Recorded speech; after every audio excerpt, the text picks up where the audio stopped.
దయగల నీ ఆత్మా సమభూమి గల ప్రదేశమందు నన్ను నడిపించునుగా,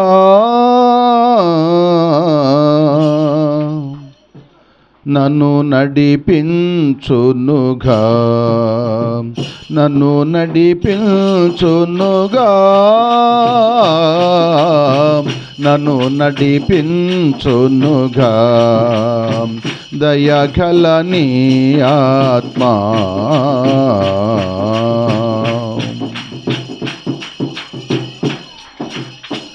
ఎన్నికలేని నా జీవితములు నీ కృపవర్షము కుమ్మరించి, ఎన్నికలేని నా జీవితములో నీ కృపవర్షము కుమ్మరించి, పరమ భాగ్యము నాకిచ్చుటకై, పరమ భాగ్యము నాకిచ్చుటకై పరమును వీడితివి, భువి కరుదించితివి. పరమును వీడితివి, భువి కరుదించితివి. దయగల నీ ఆత్మా సమభూమి గల ప్రదేశమందు నన్ను నడిపించునుగా, నన్ను నడిపించునుగా, నన్ను నడిపించునుగా,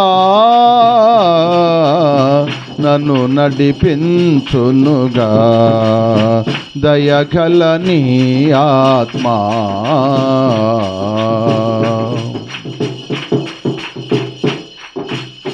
నీవే నా దేవుడవు, నీ చిత్తముగా వర్తించుటకై నీవే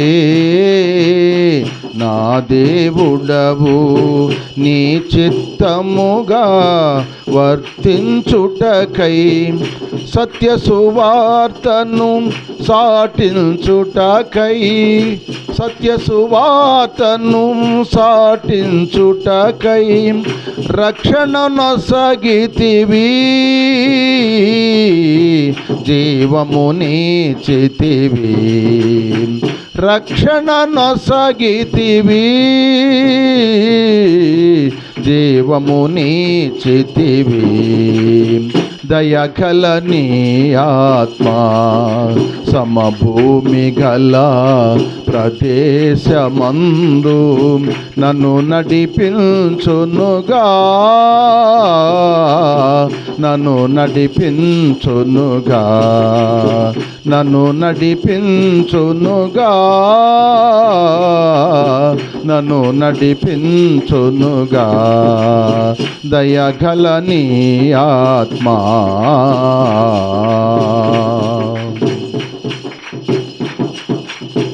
రక్షణ పాత్రను నే చెబూని, నిత్యము నీతో నడచెదను. రక్షణ పాత్రను నే చెబూని, నిత్యము నీతో నడిచెదను. నీ కృపాతి శయమును బాటి, నీ కృపాతి శయమును బాటి గానము చేసెదను, నీ ప్రేమను పాడెదను. గానము చేసెదను, నీ ప్రేమను పాడెదను. ఆ ఆ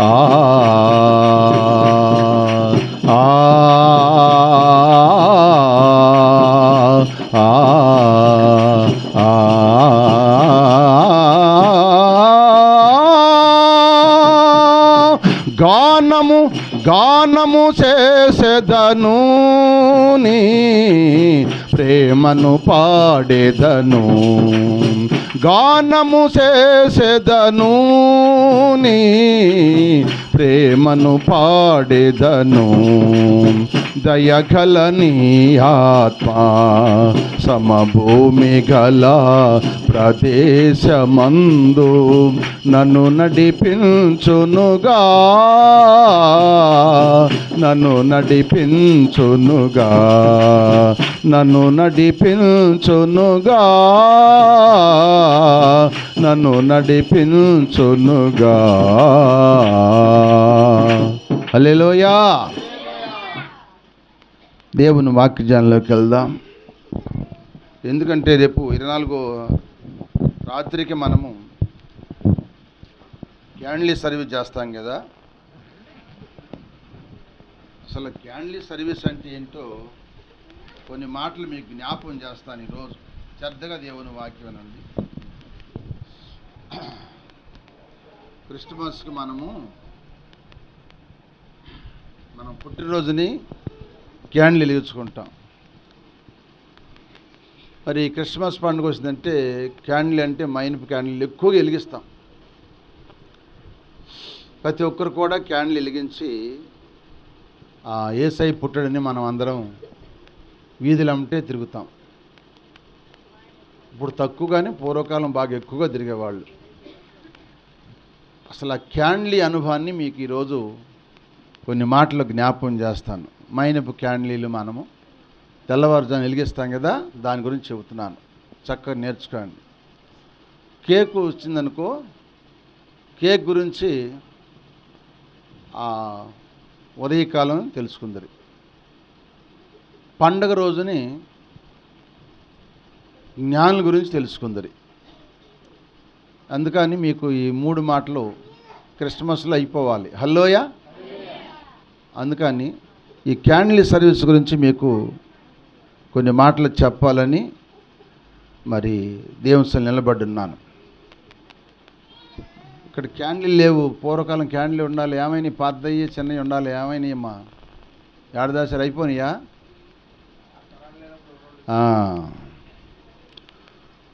క్యాండిల్ వెలిగించడం అంటే వెలుగు అన్నమాట. ఎందుకు వెలిగిస్తామంటే చీకటిగా ఉన్న స్థలంలో మనము వెలిగించుకుంటాం. ఇప్పుడు కరెంట్లు వచ్చినాయి, కానీ పూర్వదినాల్లో దీపాలు వెలిగించుకునేవాళ్ళు. కిరసనాలు లేకపోతే మైనపోతులు వెలిగించుకునేవాళ్ళు. కొన్ని సందర్భాల్లో కిరసనాలు దొరకకపోతే ఆవదం పందిలు, ఆ తర్వాత మైనపు క్యాండిల్ కూడా వెలిగించేవాళ్ళం. హల్లోయా. ఈ మైనపు క్యాండిల్ గురించి మీకు చెప్పే విషయం ఏంటంటే, చీకట్లో ఉన్న మనల్ని వెలిగించడానికి వెలుగు అంటే మనకు కనపడటం కొరకు మనం దాన్ని వెలిగించుకుంటాం. అయితే ఈ క్యాండిల్ ఎవరు అనగా మన ప్రభు అయిన యేసుక్రీస్తు వారే. ఆయన లోకానికి వెలుగై ఉన్నాడు. యేసు వారు రాకమునుపు అంత చీకటే. మన ఛాయలోను మన ప్రదేశాల్లో, ఆ జబులోను నప్తలి దేశాల్లో ఉన్నారు మన ప్రజలందరూ. అప్పుడు యేసయ్య వచ్చినాక ఆ గొప్ప వెలుగు చూసి భయపడ్డారంటాళ్ళు. భయపడకూడని చెప్పి ఆ వెలుగును చూసి, ఆ మరణఛాయలో ఉన్న వారందరూ కూడా ఆ వెలుగును చూసి నిజమైన వెలుగు యేసు ప్రభు వారు అని తెలుసుకున్నారు. కనుక ఆయన వెలుగై ఉన్నాడు. ఇప్పుడు పెద్ద క్యాండిల్ మనం వెళ్తాం ముందు. ఆ పెద్ద క్యాండిల్ వెలిగించిన తర్వాత ఆ క్యాండిల్ ఎవరంటే యేసుప్రభు వారి కింద లెక్కేసుకోవాలి. ఇప్పుడు చిన్న చిన్న క్యాండిల్లు ఉంటాయి కదా. ఇప్పుడు ఆ క్యాండిల్ దేని వెలిగిస్తాం మనము? దేని వెలిగిస్తాము? ఆ పెద్ద క్యాండిల్ని బట్టి వెలిగించుకుంటాం. ఆ పెద్ద క్యాండిల్ యేసుప్రభు వారు, చిన్న క్యాండిల్ నువ్వు నేను. దేవుని స్తోత్రం చెప్పండి. చిన్న క్యాండిల్ ఎవరు? నువ్వు నేనే. మనమే చిన్న క్యాండిల్. మనం అందరం ఆయన పిల్లలం కనుక, ఆయన పెద్ద ఆయన వెలుగైన కనుక ఆ వెలుగులో మనం ఎవరైతే ఉంటామో మనం వెలుగు సంబంధాలుగా ఉంటాం. ఆయన లోకంలో వెలుగై వచ్చాడు, కానీ లోకం ఏంటంటే ఆ వెలుగుని, ఆ చీకటి గ్రహించలేదని వాక్యం యోహాను సువార్తలో మనకు కనపడుతుంది. తర్వాత చదువుకుందరు, ఇప్పుడు వద్దులే.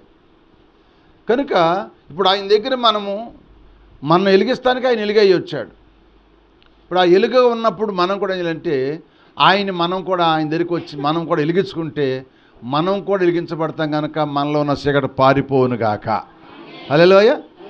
అందుకని ఆయన పెద్ద క్యాండిల్గా ఎలుగులో వచ్చాడు కనుక చిన్న క్యాండిల్గా నువ్వు కూడా ఆయన వెలిగించుకోవాలి. వెలిగించుకుంటే నీలో ఉన్న చీకటి నీలోదంతా కూడా తొలగిపోయి నువ్వు వెలుగై ఉంటావు కనుక. అందుకని ఆయన వెలుగై ఉన్నాడు కనుక మనం వెలుగు సమయంలో ఉండటానికే ప్రభువారు చెప్పాడు. అయితే ఇక్కడ విషయాన్ని మీకు జ్ఞాపకం చేస్తాను, క్లుప్తంగా కొన్ని మాటలు చెప్పి ముగిస్తాను. చూడండి, సామెతల గ్రంథం 24వ అధ్యాయము 20వ వచనం. సామెతలు 24:20.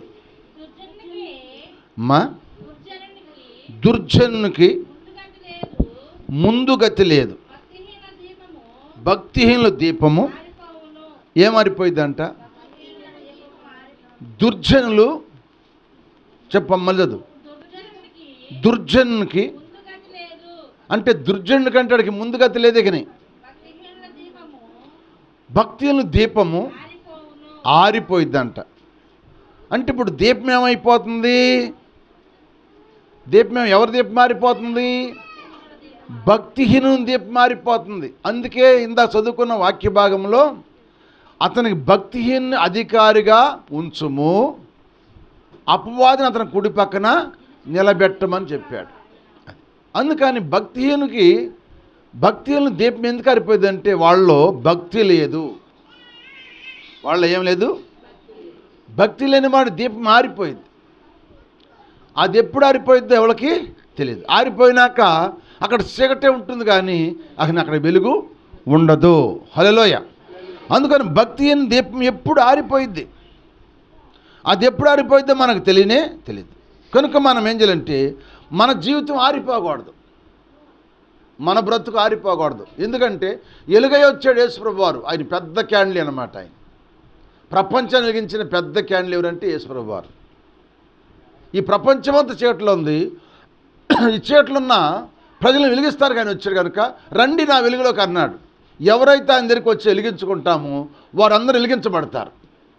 ఈ భక్తులు ఎవరంటే ఆయన నమ్మని వారు, ఆయన మార్గాలు నడవని వారు, వాళ్ళు ఆరిపోతాయి వాళ్ళ దీపాలు. మనం ఆరిపోయే దీపాలుగా ఉండకూడదు, వెలిగించబడే దీపాలుగా ఉండాలని వాక్యం చదివిస్తుంది. చూడండి, ఏబు గ్రంథంలో ఒక మాట మీకు జ్ఞాపకం చేస్తాను. ఏబు గ్రంథం 18వ అధ్యాయం 6వ వచనం 7వ వచనం చదవమ్మా. ఏబు గ్రంథము 18వ అధ్యాయము 6వ వచనం 7వ వచనం. వారి గుడారములో వెలుగు అంధకారం అయిపోద్ది అంట. వారి యొద్దనున్న వారి దీపం ఏమైపోద్ది అంట, ఆరిపోయిద్ది అంట. వాళ్ళ దీపం ఆరిపోయింది. వాళ్ళ గృహములో అంధకారం అంటే ఆ ఇల్లు అంధకారం అంటే సేట్ అయిపోయింది. ఆ అంధకారంగా సేట్లో ఉంటున్నారు వాళ్ళు ఇంకా. ఎందుకంటే భక్తినుడు అక్కడే ఉంటాడు. సేటే ఆడికి ఇష్టం కానీ వెలుగు అతనికి ఇష్టం ఉండదు. వెలుగులు నడబుద్ధి కాదు అతనికి, సేట్లో ఉంటాడు. అందుకని వాడి దీపం ఏమైందంటే ఆరిపోతుందని వాక్యం చదివిస్తుంది. మనం ఆరిపోకూడదు. స్తోత్రం చెప్పండి. మనం ఆరిపోకూడదు. అందుకే మనకు వాక్యం అతి శ్రేష్టమైన వాక్యం ఇది, గుర్తుపెట్టుకోండి.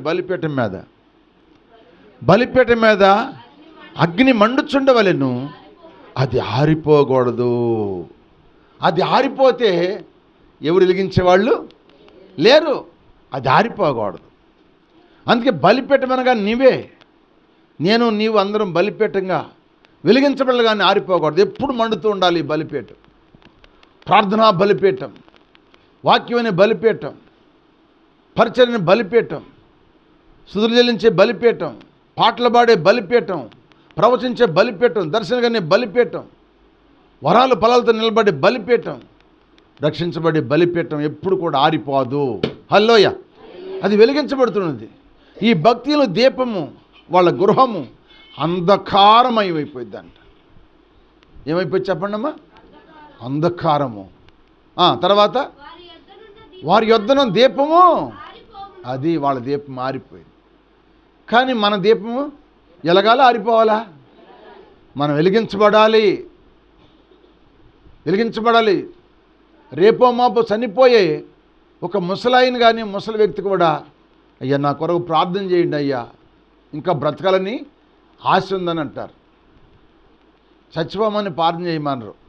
సోదరు చెప్పండి, బతకాలనేది ఎందుకంటే ఇంకా మనవలను చూడాలను, మనవాళ్ళని చూడాలను, ఇంకా కొంతకాలం లోకం చూడాలను ఆశ ఉండదు కొంతమందికి.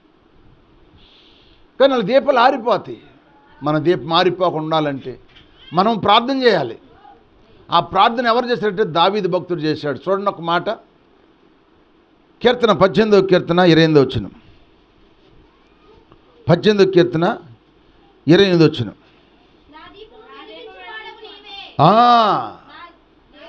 నా దీపాన్ని వెలిగించువాడు నీవే, నా దేవుడు యెహోవా, చీకటి నాకు వెలుగ్గా. అది చాలు. నా దీపాన్ని వెలిగించేది నీవేనయ్యా, నా చీకటిని కూడా వెలుగ్గా చేసేది నీవే. నా దీపమును వెలిగించువాడు నా చీకటిని వెలుగగా చేయును. నా దీపమును వెలిగించువాడు నా చీకటిని వెలుగగా చేయును. జలరాశుల నుండి బలమైన చేతితో చేతితో వెలుపల చేర్చిన బలమైన దేవా, వెలుపల చేర్చిన బలమైన దేవా, యెహోవా నా బలమా, యథార్థమైనది నీ మార్గం, పరిపూర్ణమైనది నీ మార్గం, యెహోవా. హల్లెలూయా. మన దీపం వెలిగించేది అంటే యేసయ్య. అందుకే యేసయ్యని ఏం చేయాలి మనము? నా దీపాన్ని వెలిగించని అడగాలి. నువ్వు వెలిగించని అడగాలా వద్దా? ఇప్పుడు దావీదు అడిగాడు లేదా? అయ్యా నా దీపాన్ని వెలిగించేవాడు నీవే, నా దేవుడిని యెహోవా, నా చీకటిని ఏం చేయాలంటే ఇప్పుడు నువ్వు నా చెడుగా ఉన్న ఈ చీకటిని వెలుగ్గా చేయమని ప్రార్థన చేశాడు. అలాగే మనము కూడా మన చీకటి బ్రతుకుల్లో నా దీపాన్ని వెలిగించు ప్రభువా, నా దీపము ఆరిపోవద్దయ్యా, నా దీపం వెలిగించు, నా కుటుంబాన్ని వెలిగించు, నా బిడ్డలను వెలిగించు, నీ సాక్ష్యాన్ని బ్రతకాలి ప్రభువా, నీ సాక్ష్యం జీవించాలని మనం వెలుగు వేయి ఉండాలి. కానీ మన దీపం ఆరిపోకుండా చూసుకోవాలి. హల్లెలూయా. భక్తిహీన దీపాలు అయితే ఆరిపోతాయి, భక్తి గల వాళ్ళ దీపాలు ఆరిపోయి. ఎందుకంటే ఆ దీపాన్ని ఇంకా వెలిగించమనే ప్రార్థన చేస్తారు. హల్లెలూయా. అది మొట్టమొదటిది, భక్తిహీన దీపం ఆరిపోతుంది. రెండో దీపం, మీకు రెండో క్యాండిల్ ఏంటంటే మత్తయి సువార్త 5వ అధ్యాయము 14వ వచనం.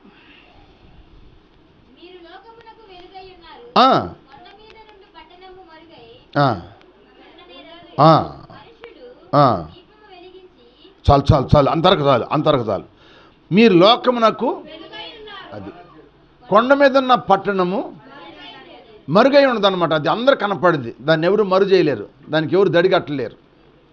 కనుక మనం లోకానికి వెలుగై ఉన్నాం. క్రైస్తులైన మనము, మన దేవుడు వెలుగైన దేవుడు కనుక, వెలుగై ఉన్న దేవుని దగ్గర మనం వెలిగించబడ్డాం కనుక మనందరం వెలుగు సంబంధులమే కానీ చీకటి సంబంధులము కాము. సోతం చెప్పండి. ఇప్పుడు మనలో ఏముండాలి? వెలుగు ఉండాలా, చీకటి ఉండాలా? వెలుగు ఉండాలి. మనం వెలిగించబడాలి. నువ్వు క్యాండిల్ వెలిగించినావు అనుకో, ఆ తర్వాత ఆ క్యాండిల్ నీ భర్తకి వెలిగించాలి, నీ భర్త నువ్వు కలిసి బిడ్డలకు వెలిగించాలి, నీ కుటుంబం వెలిగించబడాలి. నీ కుటుంబం వెలిగిన తర్వాత అప్పుడు పక్క వాళ్ళకు కూడా వెలిగించాలి, వాళ్ళు వెలుగుతారట. వరుస అన్నమాట, అట్ట వెలిగించుకోవాలన్నమాట. రేపు వెలిగించుకుంటాం కానీ తెల్లరగట్ట దీని సోదరు చెప్పండి, వెలిగించుకుంటాం లేదా? వెలిగించుకుంటాం, గుర్తుపెట్టుకొని వెలిగించుకుంటాం, ఒకళ్ళతో ఒకళ్ళు వెలిగించుకుంటాం. ఎందుకంటే నేను కూడా వెలుగులోకి రావాలి అని. కనుక మనము లోకానికి వెలుగై ఉన్నాము. లోకంలో ఉన్న ప్రజలకి, పాపులకు, అందరికీ మనం ఎట్టున్నామంటే వెలుగు సంబంధులుగా ఉన్నాం. ఒకప్పుడు మనం చీకటి సంబంధులమే. యేసయ్య మనం వెలిగించే కనుక రెండవది మన క్యాండిల్ వెలుగునుగాక. మన క్యాండిల్ ఆరిపోకూడదు, వెలిగించబడేవారిగా మనము ప్రకాశించాలని ప్రభు పేరట మీకు మనవి చేస్తున్నాను. హల్లెలూయా. మూడవది మీకు జ్ఞాపకం చేస్తాను చూడండి. కొరింథీ రాసిన 2వ పత్రిక 8వ అధ్యాయము మొట్టమొదటి వచనం. కొరింథీ రాసిన మాసిదోనియ సంఘమునకు అనుగ్రహింపబడి ఉన్న దేవుని కృపను గూర్చి మీకు తెలియజేయుచున్నాను. ఏలనగా వారు బహుశ్రమల వల్ల అది బహుశ్రమలు పొందగా అత్యధికంగా సంతోషించిరి, మరియు వారు నిరుపేదలైనను వారి దాతృత్వం. అబ్బా, ఏంటంటే ఇది ఏంటంట? అందరినీ వెలిగించే బ్రతుకు మనం కలిగి ఉండాలి. ఏమని కలిగి ఉండాలి చెప్పండి? మూడవది, మనం ఏం కలిగి ఉండాలి? మనం కరిగిపోతానే ఇతరులను వెలుగు చూపించాలన్నమాట. నువ్వు కరిగిపోతానే ఇతరులకు వెలుగు చూపించాలి. వాళ్ళు నిరుపాదులైనను వాళ్ళు బహుదోత్రత కలిగిన వాళ్ళంట, బహుశ్రమంలో కూడా వాళ్ళంట సంతోషించారంట. వాళ్ళు శ్రమంలో కూడా ఏం చెప్పండి? సంతోషించారు, ఆనందించారు వాళ్ళు. నీవు నేను కూడా మనము ఈ శ్రమల వల్ల మనం సంతోషిస్తే దాని దగ్గర ప్రతిఫలం చాలా ఉంది. భూలోకంలో ఉంది, పరలోకంలో కాదు. ఇక్కడే మనకు సంతోషం ఉంది. అది తర్వాత చెబుతాను మీకు. హల్లెలూయా. కనుక ప్రభునందు ప్రియమిత్రులారా, వారు నిరుపేదలైనా కూడా ఏం చేశారంట? బహుదాతృత్వం కలిగి దేవుని పనికి వాళ్ళు ఇంట్లో తినపోయినా సరే దేవుని పని ఖర్చు పెట్టారంట. అంటే వాళ్ళు కరిగిపోతా కూడా ప్రజలకు వెలుగు చూపించారు, సంఘాన్ని వెలిగించారు. దేవుని స్తోత్రం చెప్పండి. వారి సంఘాన్ని వెలిగించారు. అక్కడ దైవజనుడైన పౌలు గారు బోధిస్తున్నాడు. ఆ బోధ వినాళ్ళు వాళ్ళు నిరుపేదలైనా కూడా వాళ్ళకున్నదంట ఖర్చు పెట్టి దేవుని పనికి ఉపయోగించారంట. అందుకే వాళ్ళు కరిగిపోతా కూడా వెలుగును చూపించి సంఘాన్ని వెలిగించారు. కనుక ఆ సంఘానికి అనేక మంది వచ్చారంట, వేల మంది వచ్చారంట.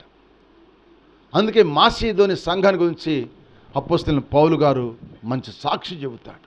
మన జీవితంలో కూడా మంచి సాక్ష్యం కలిగి ఉండాలి. నువ్వు కరిగిపోతున్న ఇతరులకు వెలుగు చూపించు. నువ్వు కరిగిపోతున్న సంగతి దేవుడు చూసి నిన్ను ఆస్వాదించి కరుగుతున్నా కూడా ఇంకా కరిగేటట్టుగా చేస్తారు. కానీ నిన్ను మాత్రం శాంతం అయిపోయేటట్టు మాత్రం దేవుడు చేయడు. ఇంకా పెరుగుతావు, ఇంకా ఎదుగుతూనే ఉంటావు, ఎలుగుతూనే ఉంటావు. అది కరుగుతూనే ఉంటుంది. అంటే నీ ధనాన్ని ఖర్చు పెడతా ఉంటావు, ఇంకా వస్తూ ఉంటుంది. అందుకే బావిలో నీళ్ళు తోడిని కొంది నువ్వు వరతాయి.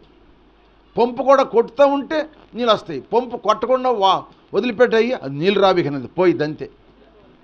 పంపు వాడకుండా ఉండు, పంపులు నీళ్ళు రావు. ఇప్పుడు మా ఇంటికాడ పంపు వేసాము, ఆ వాడతలేదు కదా, వాడిన 2 రోజులు 3 రోజులు వచ్చినాయి. తర్వాత వాడిపోయేదానికి ఏమైంది? ఆ పంపులు నీళ్ళు లేవు. కానీ మళ్ళీ రావాలని దాంట్లో ఏం చేయాలి? నీళ్ళు పోసి కొట్టాలి మళ్ళీ, లేకపోతే మళ్ళీ దాన్ని నోడదీసి మళ్ళీ బాగు చేయాలి. బావిలో నీళ్ళు అంటే తోడుతుంటే ఉరతాయి, తోడపోతే ఏమవుతాయి అంటే అట్టాగా ఉండిపోయి అవి మురికలైపోయి కంపు కొట్టేస్తాయి. ఏమో చెప్పండి? కంపు కొడతాయి అన్నమాట.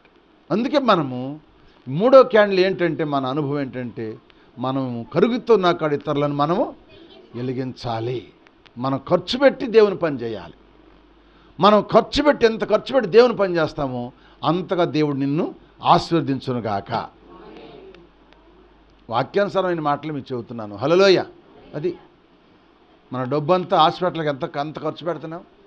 మన డబ్బంతా హాస్పిటల్లో పోతున్నాం, రోగాల్లో పోస్తున్నాం. ఏమండి? దురభిమానమైన అలవాట్లకు పాడు చేస్తున్నాం, ఖర్చు పెట్టేస్తున్నాం. ఇప్పుడు చూడండి ఎంత బాధపడుతున్నాం. దేవుని పనికి ఇవ్వాలంటే ఖర్చు పెట్టలేం. అసలు దేవుని పనికి ఖర్చు పెడితే నీకు రోగాలు పోతాయి, నీ సమస్యలు పోతాయి. హల్లెలూయా. నీ రోగాలు పోతాయి, సమస్యలు పోతాయి. సోలమతి ముందు అదే, రోగాల ముందు ఏంటంటే ప్రార్థన, ఏసు రక్తం. హాస్పిటల్కి వెళ్దాం. హల్లెలూయా. రూపాయని దేవుడికి ఇద్దామనుకునేది అంతే. ఆ మనసు ఏంటంటే దేవునికి ఇచ్చేద్దాం, దేవుడికి ఇస్తే దేవుడు నన్ను బాగు చేస్తాడు అనే మనసు ఉందన్నమాట సోలమతికి. ప్రియమైన దాన్ని బిడ్డలారా, మనం వేస్తామంటే రోగం వస్తే హాస్పిటల్కి వెళ్ళి పరిగెత్తాం. అదే నువ్వు దేవుడికి ఇచ్చావనుకో, నిన్ను హాస్పిటల్ చేయకుండా దేవుడు బాగు చేయడా? చెప్పండి, బాగు చేయడా? ఆయన చూస్తున్న దేవుడా, చూడని దేవుడా? చూస్తున్న దేవుడు కనుక నువ్వు ఆయన ఖర్చు పెడుతుంటే, నా బిడ్డ నాకు ఖర్చు పెడుతున్నా కనుక ఆ బిడ్డకి ఈ బాధ నుంచి తప్పిస్తానని ఆయన బాగు చేయాల్సిందే. నువ్వెన్ని కోట్ల లక్షలు ఖర్చు పెట్టినా ఆయన బ్రతకమంటే బతుకుతాం, సామాను చచ్చిపోతాం అంతే. ఆయన బాగు చేయాల్సింది. అందుకే స్వస్థపరచు యెహోవాను నేనన్నాడు. డాక్టర్లు కూడా ఒక్కోసారి చేతులు ఎత్తేస్తారు మా వల్ల కాదని. ఆ వల్ల కాని దాన్ని వల్ల చేసేది ఎవరంటే యేసయ్యే. అందుకే మనము అన్నిటికీ మనము ఖర్చు పెట్టేస్తాం, కానీ దేవుని దగ్గరికి వస్తే పిస్నార్తనంగా ఉంటాం, గుప్పుడు లిప్పలేం. నువ్వు దేవుని కరుగు, దేవుడిని ఎంత వెలిగిస్తాడో. హల్లెలూయా. నిన్ను వెలిగిస్తానంటాడు. నీ కొవ్వొత్తి ఇంకా పెరుగుతూ ఉన్నది కానీ తరిగిపోదు. పెరుగుతూ ఉన్నది, కొవ్వొత్తి పెరుగుతూ ఉన్నది, కరుగుతూ ఉందనుకుంటావు, ఇంకా పెరుగుతూ ఉంటావు, ఇంకా పెంచుతాడు దేవుడు. హల్లెలూయా, హల్లెలూయా, హల్లెలూయా. అందుకని 3వ క్యాండిల్, నువ్వు కరుగుతూ ఇతరులను వెలిగిస్తానికి నువ్వు దేవుని పనిలో వాడబడు. దేవుడిని ఆశీర్వదించునుగాక. 4వ మాట మీకు జ్ఞాపం చేస్తాను. 4వ మాట ఏంటంటే, ఇందా చదివారు కదా, మత్తయి సువార్త 5వ అధ్యాయము 15 వచ్చిన చదవండి. ఇప్పుడు మీకు అర్థమైంది. మత్తయి సువార్త అమ్మా, అది మనుషులు దీపం వెలిగించి కొంచెం కింద పెట్టరు కానీ అది ఇంట నుండి వారందరికి వెలిగిస్తానికి దీపస్తంభం మీద పెడతారు. ఎక్కడ పెడతారంట? దీపాన్ని ఎక్కడ పెడతారు? మంచ కింద పెట్టరు. ఎక్కడ పెడతారంట? మంచం కింద పెడితే దాని అర్థం ఏంటంటే, మంచం అంటే సోమరితనానికి అర్థం. చెప్పండి, మంచం అంటే మంచం కింద పెట్టాడు. నువ్వు దేవుడు నిన్ను వెలిగించాడు, నువ్వు వెలిగించిన వాడు, నువ్వు అందరు కనపడలు కానీ వెళ్ళి ఇంటూ మంచం మీద ఉబ్బుంటే ఎవరు కనపడతా? ఎవరు కనపడ చెప్పు? అది సోమరితనం అన్నమాట. అందుకేసే చెప్పాడు, వాడు దీపం వెలిగించి మంచం కింద పెట్టడు, దాన్ని దీపస్తంభం మీద పెట్టాలి. దీపస్తంభం మీద పెడితే అందరికి వెళ్ళి కనపడతాను. నువ్వు వెలిగించబడ్డావని చెప్పి, నేను వెలిగించబడ్డాని చెప్పి నీ ఇంట్లో మంచం మీద పడుకున్నావు అనుకో, దాని సాదృశ్యం ఏంటంటే సోమరితనం. అంటే నువ్వు దేవుని పని చేయవు, దేవునిలోకి రావు, దేవుని సన్నిధిలో నడవు. ఆదివారం వస్తే పగలలో 6 రోజులు పని చేసాం కదా, ఈ రోజు నాకు రెస్ట్ తీసుకుందామని ప్రతి మాంసం ఏదో తిని పండుకుంటావు, నిద్రపోతావు. అదే నీ సోమరితనం. ఆ సోమరితనం దీపం ఏమైందంటే కొద్ది రోజులు ఉన్న తర్వాత ఆ మంచం ఆరిపోయింది అనమాట. మంచం కింద ఉంది కదా, దానికి గాలేదు కదా, ఆరిపోయింది. స్తోత్రం చెప్పండి. ఆరిపోయింది. దాన్నే ఇంకా మార్కు గారు కూడా అంటాడు చూడండి. మార్కు సువార్త 4:21 చదవండి. మార్కు సువార్త 4:21. మార్కు సువార్త. మరియు ఆయన వారితో ఎట్లా, నేను దీపము దీపస్తంభం మీద ఉంచబట్టే కానీ కొంచెం కింద తేబడదు కదా. అది అంటే కొంచెం అంటే ఏంటి? కొంచెం అంటే మానిక. మనం మానిక అంటాము, కృష్ణా జిల్లా వాళ్ళు కొంచెం అంటారు, మరకం అంటారు, సేరు అంటారు వాళ్ళు. మనం మానికలు, అడ్డలు, తవుళ్ళు, సోళ్ళు, గిద్దలు అంటాం. స్తోత్రం చెప్పండి. పూర్వదినాల్లో కాటాలు లేవు. పూర్వదినాల్లో కొలుసు కాటమే, ఒడ్లు, వ్యాపారం అన్నమాట. కొంచెం కిందంటే వ్యాపారంలో ఉంటారు కొంతమంది. నువ్వు వెలిగించబడ్డావు కానీ నీ బ్రతుకు దేవుని దగ్గర ఉండదు, ఎప్పుడు వ్యాపారం మీదే ఉండేది అనమాట. వ్యాపారం, గొడ్డ వ్యాపారము, కుటుంబం, మరి చిల్లర కొట్టు వ్యాపారాల్లో, బట్టల వ్యాపారాల్లో, రకరకాల వ్యాపారాలు చేస్తున్నారు ఇప్పుడు బౌద్ధరి కోసం. వ్యాపారాలు చేస్తూ ఉంటారన్నమాట వాళ్ళు. అందుకే కొంచెం కింద పెట్టొద్దు. మంచం సోమరితనం సాదృశ్యం, కొంచెం వ్యాపారానికి సాదృశ్యం. ఈ రెండు మనం ఏం చేయాలంట? ఆయన పని వచ్చినప్పుడు రెండింటిని మనం ఏం చేయాలి చెప్పండి? రెండింటిని మనము మానేసేసి మన వెలుగుని ఇతరులకు చూపించాలి. హల్లెలూయా. మన వెలుగుని ఇతరులకు చూపించాలి. అందుకే అక్కడ మార్కు గారు కూడా అదే సువార్త యేసుప్రభు వారి గురించి యేసుప్రభు వారు చెప్పిన మాట రాశారు. కనుక అందుకని మనము 4వది ఏంటంటే, మనము వెలిగించబడ్డ మనము సోమరితనంగా ఉండొద్దు. వ్యాపారాలన్నీ, పనులన్నీ, ఆ పనులన్నీ ఈ పనులను చేసుకుంటా దేవుని సన్ని రాకుండా మనము లోకంలో ఉండకూడదు. ఉన్నామనుకో నువ్వు వెలిగించబడవు, ఆరిపోతావు. నీ వెలుగు ఆరిపోద్ది అన్నమాట. అందుకని మనము ఆ వ్యాపారం ఉన్నా, కూలున్నా, ఎన్ని పనులున్నా దేవుని పనిలో వచ్చి మనం వెలిగించబడాలి. హల్లెలూయా. అలా వెలిగించబడ్డావనుకో నువ్వు ఆశీర్వదించబడతావు. అదే క్యాండిల్ సర్వీస్ అంటే. అందుకని పెద్ద క్యాండిల్ కనుక ఆ పెద్ద క్యాండిల్ని అయిన యేసుప్రభు వారు వెలుగైన కనుక ఆ వెలుగులో నువ్వు వెలిగించుకోవాలి. తర్వాత నీ భర్తను వెలిగించాలి, లేకపోతే నీ భార్యను వెలిగించుకోవాలి, నీ బిడ్డను వెలిగించుకుని ముందు నీ కుటుంబాన్ని వెలిగించుకున్న తర్వాత మిగిలిన కుటుంబానికి వెలిగిస్తానని ప్రారంభించాలి. స్తోత్రం చెప్పండి. అదనమాట ఆయన కోరుకున్న కోరిక. వెలిగించబడాలి. మనము వెలుగై ఉన్నాము. ఏం చెప్పినప్పటికీ ఒకటి భక్తుల దీపము ఆరిపోయింది. రెండవది చెప్పాలి. రెండవది మనం వెలుగై ఉన్నాం, మనం లోకానికి వెలుగై ఉన్నాం. మూడవది చెప్పండి, మనం కరిగిపోతే ఇతరులకు వెలుగునివ్వాలి. నాలుగవది సోమరిపోతులుగా ఉండకూడదు, బద్ధకస్తులుగా ఉండకూడదు. హల్లెలూయా. ఐదో మాట చెప్పి ముగిస్తాను చూడండి. లూకా సువార్తలోకి వస్తే ఆ మాట చెప్పి ముగిస్తాను చూడండి. లూకా సువార్త 15:8 చూడండి. ఏ స్త్రీకైనను 10 వెండి నాణ్యములు ఉండగా ఆమె ఒక నాణ్యం పోగొట్టుకుంటే ఏమి తీసుకుందంట? దీపం వెలిగించి ఆమె ఇల్లు ఊడ్చి అది దొరికి వరకు జాగ్రత్తగా వెతకదా. దొరికినప్పుడు తన చెలికత్తెలను పొరుగువారిని పిలిచి నాతో కూడా సంతోషించుడి, నేను పోగొట్టుకున్న నాణ్యము అటువలే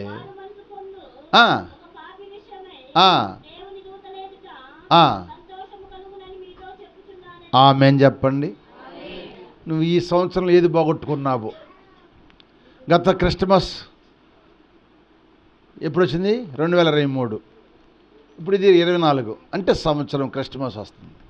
ఈ సంవత్సరం నువ్వు ఏది పోగొట్టుకున్నావో దాన్ని ఎత్తుకోవాలంటే ఏం చేయాలంటే ఇప్పుడు నువ్వు దీపాన్ని వెలిగించుకోవాలి. ఏం వెలిగించుకోవాలి?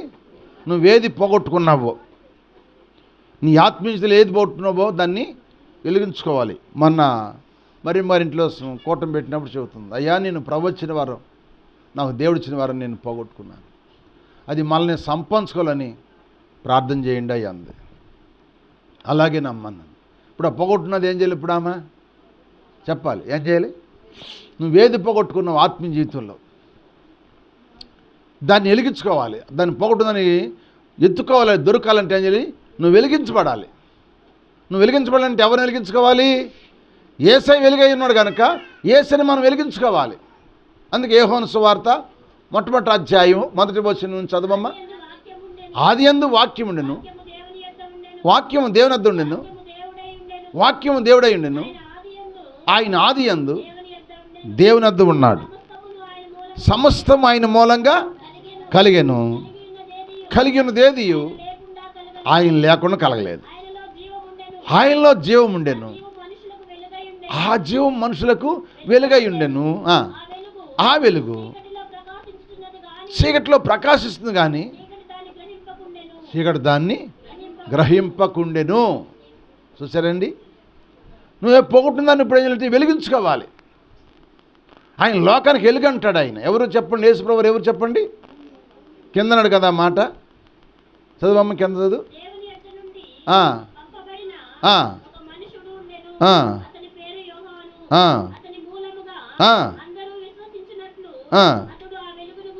ఆ వెలుగును గురించి అది ఆ వెలుగు ఎవరు? యేసుప్రభువు వారు. ఇప్పుడు ఆ యేసుప్రభువు వారు వెలుగైనాడు కనుక నువ్వు ఈ సంవత్సరం ఏది పోగొట్టుకున్నావో, నీ ఆత్మీయ జీవితంలో ఏమేమి పోగొట్టున్నావో ఆ పోగొట్టున్నట్టు మళ్ళీ పొందుకోవాలంటే ఏం చేయాలంటే నీ దీపాన్ని మళ్ళా ఏం చేయాలమ్మా? మాట్లాడరా తల్లి? వెలిగించుకోవాలి. మీ దీపాలు వెలిగించుకోవాలి. నీ దీపాన్ని వెలిగించుకున్నావు అనుకో, అప్పుడు నీవు సంతోషం, నీ కుటుంబం సంతోషం, నీ బిడ్డల సంతోషం, నీ పొరుగువారు కూడా సంతోషపడతారు. వాళ్ళు కూడా నేను చూసి సంతోషపడతారు. ఎందుకంటే నువ్వే కేకేస్తున్నావు, అమ్మా నేను పోగొట్టుకున్నాను, నాకు ఇచ్చిన తలాంతును పోగొట్టుకుని నేను భ్రష్టులైపోయాను, అబద్ధికురాలైపోయాను, మోసగత్తినైపోయాను, లేకపోతే దొంగనైపోయాం, లేకపోతే పాపినైపోయాను, లేకపోతే నేను దేవుని పని మానేసేసి సోమవారాలకు ఇంటికాడ కూర్చుని నా జీవితాన్ని పాడు చేసుకున్నాను, నా కుటుంబాన్ని పాడు చేసుకున్నాను, ఇప్పుడు నేను దీపం వెలిగించుకుంటున్నాను, నా పౌరునది ఎత్తుకున్నాను అయ్యా, అది దొరికింది కనుక మీరు కూడా సంతోషించమంటే వాళ్ళు కూడా సంతోషిస్తురుగాక. నువ్వు సంతోషంగా ఉండాలని దేవుడు కోరుకుంటున్నాడు. అందుకే నేను వెలిగించాడు. అదే క్యాండిల్ సర్వీస్. ఈ క్యాండిల్ సర్వీస్ అందరూ తెలియక ఏదో వెలిగించాం అయిపోయింది అనుకుంటారు. క్యాండిల్ సర్వీస్లో గొప్ప అనుభవం ఈ రాత్రి దేవుడు ఈరోజు మనకు తెలియజేశాడు. అర్థమైన ఒక స్తోత్రం చెప్పండి. మరి ఏది పోగొట్టున్నావు దాన్ని వెలిగించుకుంటావా? తెల్లగట్ట వెలిగించుకో. రేపు స్తోత్రం చెప్పండి. తెల్లగట్ట వెలిగించుకున్నా, మందిరానికి వచ్చి వెలిగించుకో. మందిరంలో యేసయ్య వెలుగు ఉన్నది, పెద్ద మాయినపు కాండి పెద్దది పెడతాం, వచ్చి ఇక్కడ వెలిగించుకోండి. హల్లెలూయా. ఇక్కడ వెలిగించుకుని అందరికి వెలుగుని చూపిద్దాం. హల్లెలూయా. హారని హోరులో ఆరిన నేలపై నా ముందు నిలసితివే సైన్యములకు అధిపతివై. హారని హోరులో ఆరిన నేలపై నా ముందు నిలిచితివే సైన్యములకు అధిపతివై. పరాక్రమశాలివై నడిచావు కాపరిగా, పరాక్రమశాలివై నడిచావు కాపరిగా. నా దీపము యేసయ్యా నీవు వెలిగించినావు, సుడిగాలిలోనైనా జడివానలోనైనా ఆరిపోదులే నీవు వెలిగించిన దీపము. నీవు వెలిగించిన దీపము, నీవు వెలిగించిన దీపము, నీవు వెలిగించిన దీపము, నీవు వెలిగించిన దీపము. నా దీపం. అందరూ పాడండి, అందరూ. నా దీపం వెలిగించినావు సుడిగాలిలోనైనా, ఆమేన్, చడివానలోనైనా ఆరిపోదులే నీవు వెలిగించిన దీపము. నీవు వెలిగించిన దీపము, నీవు వెలిగించిన దీపము, నీవు వెలిగించిన దీపము. ఆమేన్. గ్లోరీ, స్తోత్రం. కొట్టు. అందరూ కూడా కళ్ళు మూసుకుని దేవుని ఎతకండి. అందరూ కళ్ళు మూసుకుని ప్రార్థనలో ఉండండి అమ్మ. అందరూ మన దీపం వెలిగించుకోవాలి. ఇప్పుడు ఏది పోగొట్టుకున్నామో, ఏది పోగొట్టుకున్నావో, ఏది ఎక్కడ దిగజారిపోయావో వెలిగించు ప్రభువా, నన్ను వెలిగించు. నీ వెలిగించి దీపం ఆరిపోకూడదా ఈ రాత్రి, ఈ రోజు నుంచి మళ్ళా సంవత్సరం అంతా నన్ను వెలిగించు ప్రభువా, వెలిగించు ప్రభువా.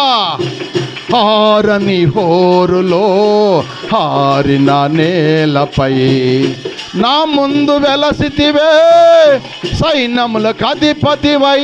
గ్లోరీ. హారని హోరులో హారిన నేలపై నా ముందు వెలసితివే సైన్యములకు అధిపతివై. పరాక్రమశాలివై నడిచావు కాపరిగా, పరాక్రమశాలివై నడిచావు కాపరిగా. నా దీపము యేసయ్యా నీవు వెలిగించినావు, సుడిగాలిలోనైనా జడివానలోనైనా ఆరిపోదులే.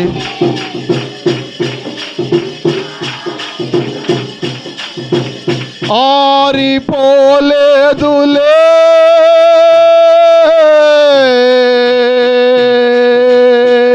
నీవు వెలిగించిన దీపము, ఆరిపోలేదులే వెలిగించిన దీపము. నీవు వెలిగించేదా దీపము. అందరూ తల్ల వంచి ప్రార్థనలోకి పెద్దాం. ప్రభువా, నా దీపం వెలిగించేవు ప్రభువా. సుడిగాలైనా జడివానైనా ఆరిపోదయ్యా. హారుని హోరులో ఆరిన నేలపైన నీవు నా ముందు నిలిచావయ్యా. సైన్యములకు అధిపతి నిలిచావు. పరాక్రమశాలిగా నన్ను నడిపించావయ్యా. నా దీపం వెలిగించయ్యా. నా దీపాన్ని ఇంకెలిగించయ్యా. నేను మంచం కింద కొంచెం కింద ఉండేవాడిగా ఉండేదానిగా ఉండకూడదయ్యా. నాలో సోమర్తనము, నాలో బద్ధకము, నాలో బలహీనత యేసయ్యా మీ నామలో తొలిపోవునుగాక నాయన. నన్ను వెలిగించయ్యా. నేను అనేకులు వెలుగై ఉండాలి ప్రభువా. మీరు లోకానికి వెలుగని చెప్పేవయ్యా. వెలుగై ఉండాలి ప్రభువా. మేము వెలుగు జీవితం జీవించాలి ప్రభువా. అయ్యా, అందరూ ప్రార్థనలేకి, అందరూ ప్రార్థన, అందరూ ప్రార్థనలేకి, అందరూ ప్రార్థన. ఓ థ్యాంక్ యూ జీ.